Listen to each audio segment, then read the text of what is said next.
এই কাপলগুলোকে আমি ভাইরাল হওয়ার অনেক আগে থেকেই চিনি, পার্সোনালি চিনি না, বাট তাদের ব্যাপারে আমি জানি। এখন কথা হচ্ছে আমি তাদেরকে আগে থেকে কিভাবে চিনি, মানে তাদের ব্যাপারে কিভাবে জানি। তৃষা অর্থাৎ মেজো বউ, সেই মেয়েটার একটা ফ্রেন্ড আমার সাথে কানেক্টেড ছিল। সেই ফ্রেন্ডটাই আমাকে তাদের ব্যাপারে জানায়। আমরা যেহেতু সাভারের ব্যাংক কলোনিতে থাকি, আর তারা থাকে হচ্ছে সাভারের সোসাইটিতে, তখন থাকতো, এখন কোথায় থাকে জানি না, খুব একটা ডিফারেন্ট না, কাছাকাছি।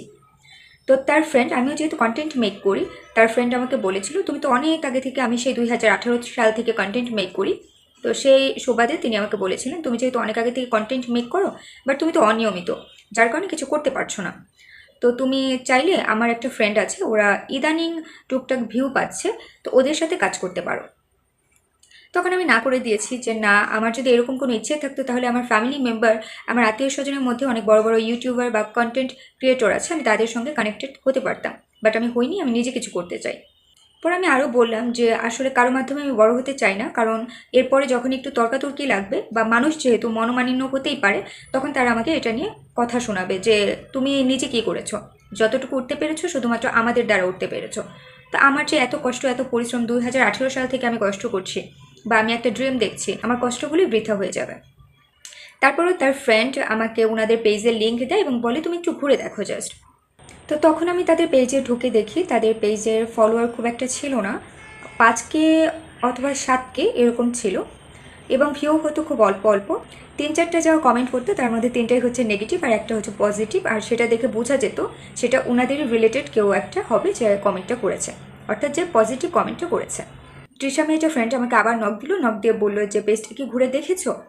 তখন আমি বললাম যে হ্যাঁ দেখেছি। বললো কিছু কি অবাক লেগেছে? আমি বললাম যে হ্যাঁ, ওনার কি 2টা ওয়াইফ? তখন বললো 2টা না 3টা ওয়াইফ। পরে বললাম মানে? তখন বললো যে এরকম এরকম ঘটনা, তো ছেলেটা সাথে হচ্ছে এই তৃষা মেয়েটা অর্থাৎ আমার ফ্রেন্ড, অর্থাৎ ইভেন্টে ফটোশটের কাজ করতো। তো এই তৃষা মেয়েটাও হচ্ছে ডিভোর্স হয়েছে, তার বাচ্চা আছে, তো তারা হচ্ছে মেবি রিলেশনে ছিল কি না সেটা জানি না। তখন ওরা হুট করে বিয়ে করে বসে, ওই ছেলেটারও বউ ছিল, বাচ্চা ছিল, তখন তার বউ, বড় বউ, তার বাচ্চা নিয়ে চলে যায় বাসা থেকে। তখন তৃষা মেয়েটা অর্থাৎ আমার ফ্রেন্ড, সে তার বড় সতীনকে দেখানোর জন্য সে তার হাজব্যান্ডকে জোর করে আবার বিয়ে করায়, যে দেখো সতীন নিয়েও থাকা যায়। তখন আমি হাসলাম যে ভালো করেছে, বিয়ে করানো তো জায়জই আছে, বাট এভাবে কারো সংসার নষ্ট করে নয় সেটা। আমি আবার বললাম বাট আমার কাছে একটু নোংরামি লেগেছে, কারণ একই বিছানার মধ্যে দুজনকে নিয়ে শুয়ে আছে, বেড শেয়ার করছে, দুজনকে আদর করছে, চুমু খাচ্ছে, এই জিনিসগুলো একটু নোংরামি। কারণ হচ্ছে 4টা বিয়ে করা জায়জ হলেও এক বেডে শেয়ার করে এভাবে একাধিক ওয়াইফকে নিয়ে থাকা তো আর জায়জ না, তাই না? যাই হোক, এরপর থেকে ওনাদের ভিডিও আমার সামনে টুকটাক আসতে থাকে।